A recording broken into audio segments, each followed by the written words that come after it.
Acha ndeysaan c'est l'entrée de Ya Fatou Ndiaye Baye Fall ndeysaan le 20 avril 2024 ici à Kër Layine Socé. Acha quelle belle entrée.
Acha ndeysaan ilanu ne Ya Fatou Ndiaye Baye Fall o ten na fiya entrée naga acha meke na Kër Layine Socé.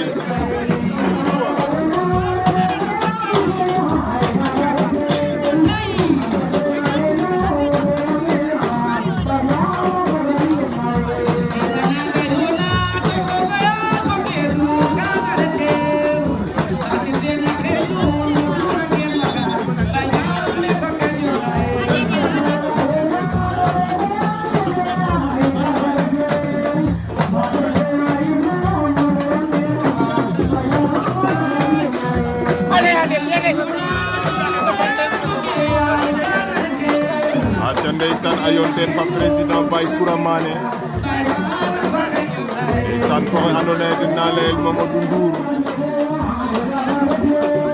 Quelle belle entrée. Acha ndeysaan ñoo ngi bëgg waa Kër Layine Socé.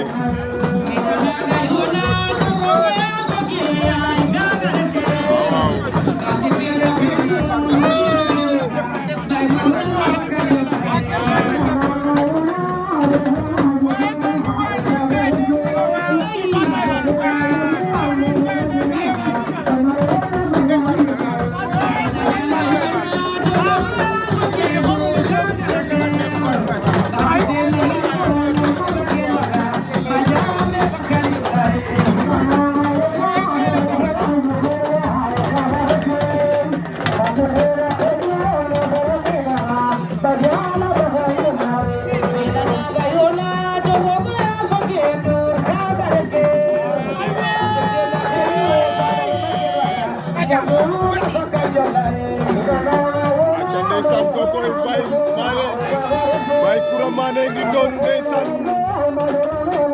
ndeysaan ak solu bu jekk ba cey la Mamadou Ndour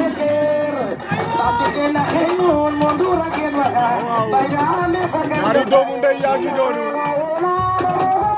indi ci ak li nga xamante xamante ne moom moo di Yaa Fatou Ndiaye Baye Fall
Come on.